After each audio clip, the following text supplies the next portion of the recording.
Les conditions sont extrêmement difficiles et que ce peuple subit en réalité des contre-coups venant de facteurs extérieurs, d'une guerre opposant l'Iran à la coalition américano-israélienne. Donc, sur ce point-là, nous sommes très fermes. Pourquoi?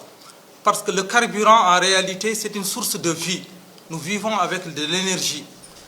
Et ce carburant-là, il faut qu'il soit vraiment à un prix très bas pour la population.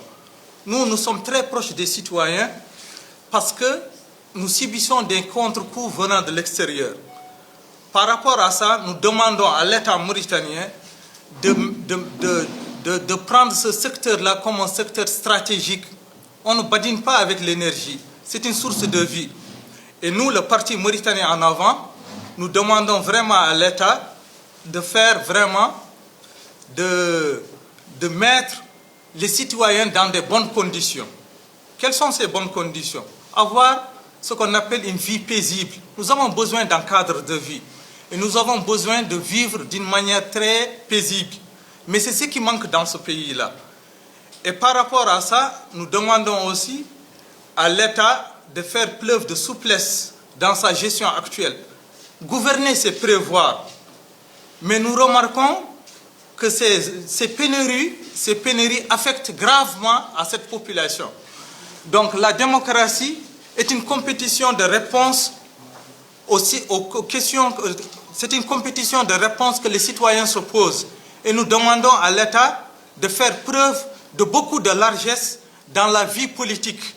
Mais quand on met une politique en œuvre, il ne faut pas qu'il y ait des contre-coups économiques sur les citoyens. Les citoyens vivent d'une manière très difficile, à tous les niveaux. Il y a des pénuries alimentaires, il y a des pénuries du carburant, il y a même de l'énergie qui va manquer. Et nous subissons actuellement des restrictions de liberté. Mais quand nous sommes confinés dans des maisons, ça c'est des situations extrêmement difficiles. Et nous, en tant que parti politique, nous sommes là pour dire vraiment à l'État d'être souple et de prendre ses responsabilités gouvernementales. Quelles sont ces responsabilités gouvernementales? C'est un bon cadre de vie, c'est un niveau de vie très acceptable pour les populations. Mais ça manque. Et par rapport à ça aussi, je rebondis sur le dialogue national. Le dialogue national a été initié par le président de la République, M. Mohamed Ould Cheikh Ghazouani.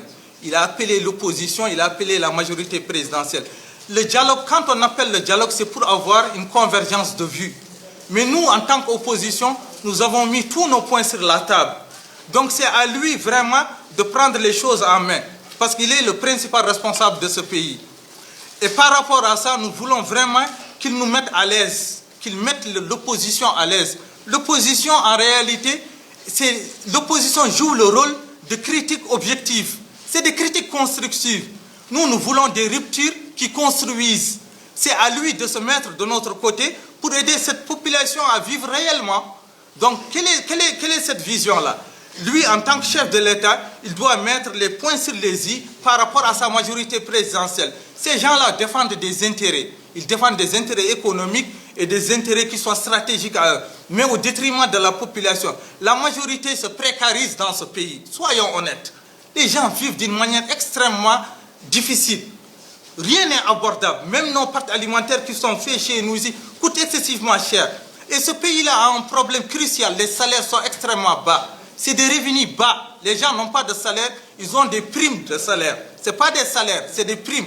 Qu'est-ce que c'est qu'un salaire? Un salaire, c'est lorsque ça peut te donner ce qu'on appelle une épargne de sécurité pour voyager, faire un tourisme. Alors ça, ce n'est pas des salaires, on paye un bon père de famille, 80 000 gars, 50 000 gars. C'est le prix d'un portable, ce n'est pas sérieux. Par rapport à nos richesses nationales, par rapport à nos ressources minières, nous sommes un pays pétrolier et gazier.